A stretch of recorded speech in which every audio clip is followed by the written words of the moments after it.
আরেকটি খবর সামনে এসছে যে গার্ডিয়ান এবং আল জাজিরা তাদের রিপোর্টে বলা হচ্ছে যে দিনে যুদ্ধবিরতির সম্ভাবনা নাকচ করে রাতেই কেন যুদ্ধ বন্ধের ইঙ্গিত ট্রাম্পের। এটার মূল কারণ হচ্ছে যে যুদ্ধ আস্তে আস্তে হাতছাড়া হয়ে যাচ্ছে, ট্রাম্পের হাতছাড়া হয়ে যাচ্ছে। আগে যতটা মনে করা হচ্ছিল যে তারা দ্রুত ইরানের উপর কর্তৃত্ব স্থাপন করবে এবং ইরানকে বাধ্য করবে নতজানু হইতে, এবং তাদের কাছ থেকে প্রস্তাব আসবে যে যুদ্ধবিরতির।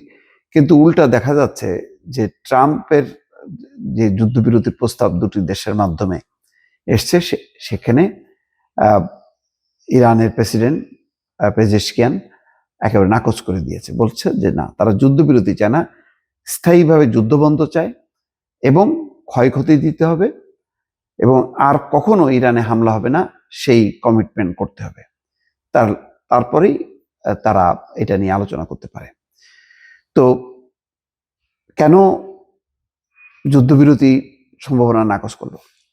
কারণ দিনে রাতে কিন্তু এখন পরিস্থিতি পাল্টে যাচ্ছে, প্রতি মুহূর্তে মুহূর্তে পাল্টে যাচ্ছে। এই অর্থে হরমুজ প্রণালীর কারণে পুরো বিশ্বের চাপের মধ্যে আছে ডোনাল্ড ট্রাম্প।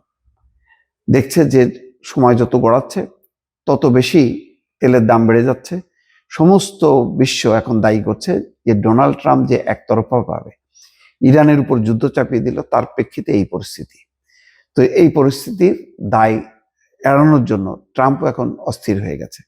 এখন সম্ভবত ট্রাম্প ওই লাইনে গেছে যে হরমুজ প্রণালী যদি খুলে দেয় তাহলে ইরানে হামলা তারা বন্ধ করবে, এই একটা অবস্থা। অর্থাৎ হরমুজ প্রণালী এখন কিন্তু ঢাল হয়ে গেল ইরানের জন্য। এখন রক্ষা কবচ হিসেবে কাজ করছে হরমুজ প্রণালী, কারণ হরমুজ প্রণালীতে যদি তেলের জাহাজের উপরে চাপ তৈরি না করত, এদের চলাচল যদি বন্ধ না করত, তাহলে কিন্তু ট্রাম্প চাপে পড়তো না। এখন ট্রাম্প চাপে পড়ে তার অবস্থান পাল্টাচ্ছে। অন্যদিকে সবচেয়ে বড় চাপ তৈরি হয়েছে মধ্যপ্রাচ্যে। মধ্যপ্রাচ্যের দেশগুলোতে নিরাপত্তা দিতে আর পারছে না, ক্রমেই হামলা জোরদার করছে এবং কুয়েত, কাতার, সৌদি আরব এবং আমিরাতের বিভিন্ন তেল শোধনাগার, বিভিন্ন গ্যাস স্টেশনে সেগুলোতে হামলার ফলে সেগুলি আগুন জ্বলছে, সেগুলির উৎপাদন ব্যাহত হচ্ছে। তাহলে মধ্যপ্রাচ্যে যে অনেকগুলো ঘাঁটি, সেই ঘাঁটিগুলোর পুরো খরচ বহন করছে মধ্যপ্রাচ্যের দেশগুলো তাদের নিরাপত্তা নিশ্চিত করার জন্য, কিন্তু সেগুলো তো নিশ্চিত হচ্ছে না।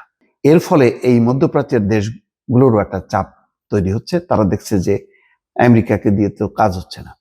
এই অবস্থাটা দিনকে দিন আরো জোরদার হচ্ছে এবং এখন যেটা হচ্ছে, সর্বশেষ ইরানের হুমকি হচ্ছে, যদি ইরানের কোনো বিদ্যুৎ কেন্দ্র আক্রান্ত হয় সাথে সাথে মধ্যপ্রাচ্য তারা অন্ধকার করে দেবে, অর্থাৎ ব্যাপকভাবে বিভিন্ন বিদ্যুৎ কেন্দ্রে তারা হামলা চালাবে। এইটাও একটা বিশাল থ্রেট। এটা যদি হয় তাহলে পুরো মধ্যপ্রাচ্য বিক্ষুব্ধ হবে। ইরানের উপর তো বিক্ষুব্ধ হবেই, সবচেয়ে বড় বিক্ষুব্ধ হবে যে তাহলে যুক্তরাষ্ট্রকে যে তারা বিলিয়ন বিলিয়ন ডলার দিয়ে যে পালতেছে তাদের ঘাঁটি, তাদের সৈন্য, তাদের জায়গা দিয়ে, তাহলে এর লাভ কি হচ্ছে?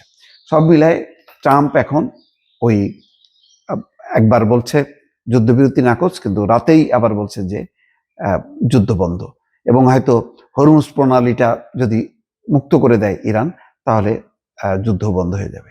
এমন একটা পরিস্থিতি ক্ষণে ক্ষণে পাল্টাচ্ছে। যদিও ট্রাম্প মুখে যা বলে কাজ যে সেটা করে না, কাজ যেটা করে মুখে বলে আর একটা। এই পরিস্থিতি সত্ত্বেও এটা পরিষ্কার হয়ে গেছে যে যুক্তরাষ্ট্র বা ডোনাল্ড ট্রাম্প যেভাবে মিত্রদের সহযোগিতা প্রত্যাশা করেছিল এই যুদ্ধ শুরু করে দিয়ে, সেই সহযোগিতা কিন্তু পাচ্ছে না। তো সব মিলে ঘরে বাইরে এত বেশি বিপক্ষ হাওয়া ট্রাম্পের এগেনস্টে, সেই কারণে ট্রাম্প ক্ষণে ক্ষণে তার অবস্থান পরিবর্তন হচ্ছে।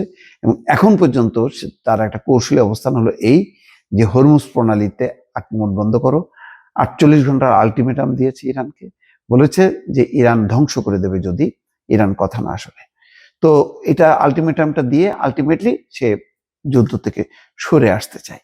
এই হচ্ছে এখন পরিস্থিতি। তার মানে পুরো একটা নার্ভাস অবস্থার মধ্যে পড়েছে ডোনাল্ড ট্রাম্প এই যুদ্ধকে ঘিরে।